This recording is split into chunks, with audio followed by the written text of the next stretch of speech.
Today, the New York Times published the print edition of the 1619 Project. The name marks this month's 400th anniversary of the arrival of the first enslaved people brought from Africa to the then Virginia colony. The Times says the project aims to reframe the country's history, understanding 1619 as our true founding, and placing the consequences of slavery and the contributions of Black Americans at the very center of the story we tell ourselves about who we are. The project is led by New York Times Magazine reporter Nikole Hannah-Jones, who is the author of the opening essay. She joins me now. You have been working on this for a number of years, but you put this together very quickly. First of all, why? Why this topic? Why this issue? Well, you don't have very many opportunities to ever celebrate the 400th anniversary of anything. And it seemed to me that this was a great opportunity to really, as you said in your opening, reframe the way that we have thought about an institution that has impacted almost everything in modern American society, but that we're taught very little about, that we're often taught is marginal to the American story. And we wanted to do something different. We wanted to use the platform of the Times to force us to confront the reality of what slavery has meant for our development as a nation. And this isn't just about sort of the kind of textbook ideas of what happened to slaves. You've got essays in here about healthcare, about geography, about sugar, about music, all of these different ripple effects that happen throughout the economy and really life here. You say in a sentence, you said, we would not be the United States were it not for slavery. This is kind of one of the original fibers that made this country. Absolutely. The conceit of the magazine is that one of the things we hear all the time is, well, that was in the past. Why do you have to keep talking about the past? Well, one, I think the past is clearly instructive for how we are right now.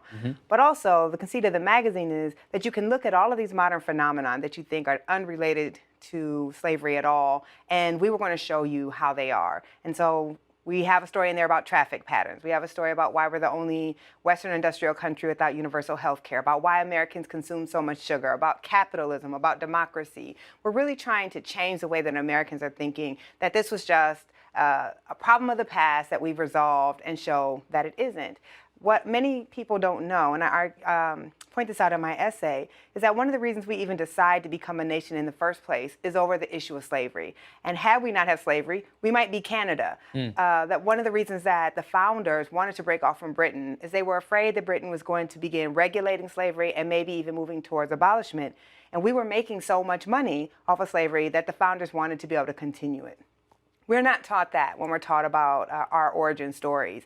And not knowing that then really does not allow us to grapple with the nation that we really are, and not just the nation that we're taught in kind of American mythology. And that money ends up fueling so much more of what made this country. Of course. It's not incidental that 10 of the first 12 presidents of the United States were slave owners. This is where, at that time, this kind of very burgeoning nation was getting so much of its wealth and its power. It's what allows this kind of ragged group of colonists to believe that they could defeat the most powerful empire in the world at that time. And it went everywhere. It was north and south. We talk about the Industrial Revolution. Where do Americans believe that the cotton that was being spun in those textile mills coming from? It was coming from enslaved people who were growing that cotton in the South. The rum industry, which was really, rum was the currency of the slave trade. That rum was being processed and sold in the United States.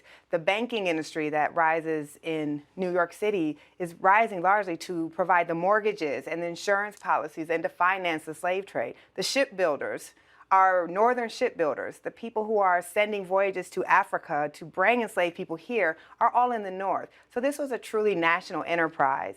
But we prefer to think that it was just some backward Southerners, because that is the way that we can kind of deal with our fundamental paradox at our beginning, that we were a nation built on both the inalienable rights of man and also a nation built on bondage. Yeah, and you even talk about Wall Street's name comes from something that most of us don't recognize. Absolutely. So Wall Street is called Wall Street because it was on that wall that enslaved people were bought and sold. That's been completely erased from our national memory and completely erased from the way that we think about the North. At the time of the Civil War, New York City's mayor actually threatened to secede from the Union with the South because so much money was being made off of slave-produced cotton that was being exported out of New York City. When you think about the story of who we are, that we are this country built on individual rights. We are the country where if you are coming from a place where you are not free, you can come to our shores and you can get freedom. Well, then you have black people. And every time you look at black Americans, you have to be reminded that there was 1/5 of our population who had no rights, no liberties, no freedom whatsoever.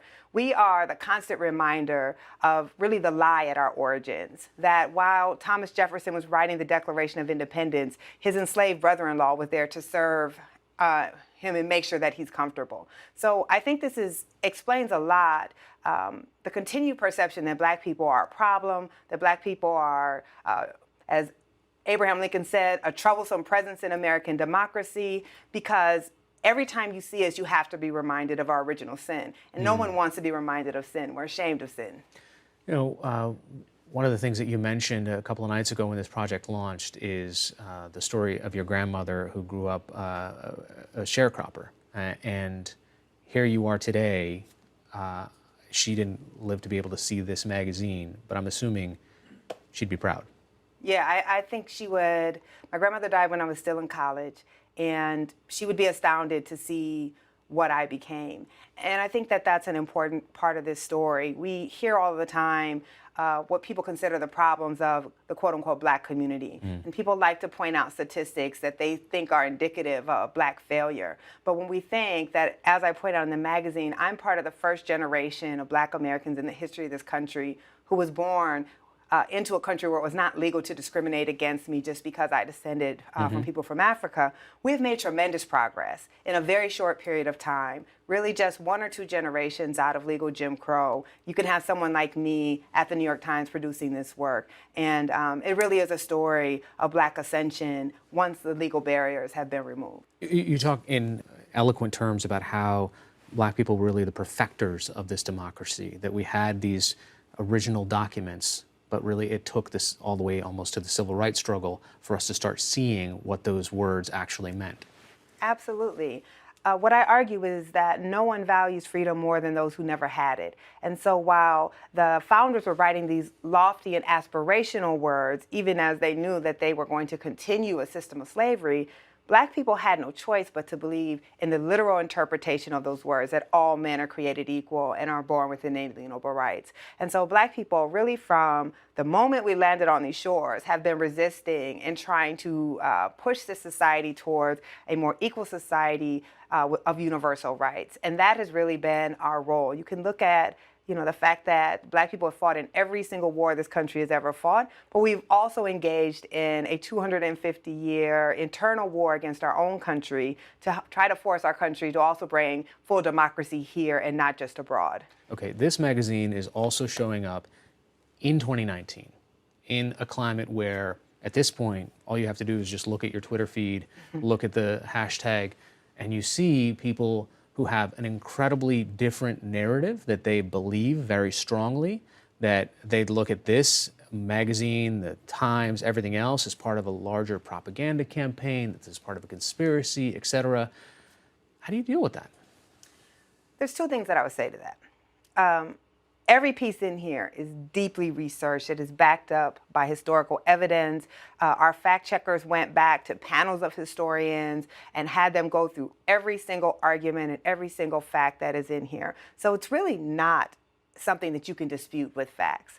But the other thing is if we truly understand that black people are fully American, and so the struggle of black people to make our union actually reflect its values is not a negative thing against the country, because we are citizens who are working to make this country better for all Americans. That is something that white Americans, if they really believe, as they say, that race doesn't matter, we're all Americans, should also be proud of, embrace that story.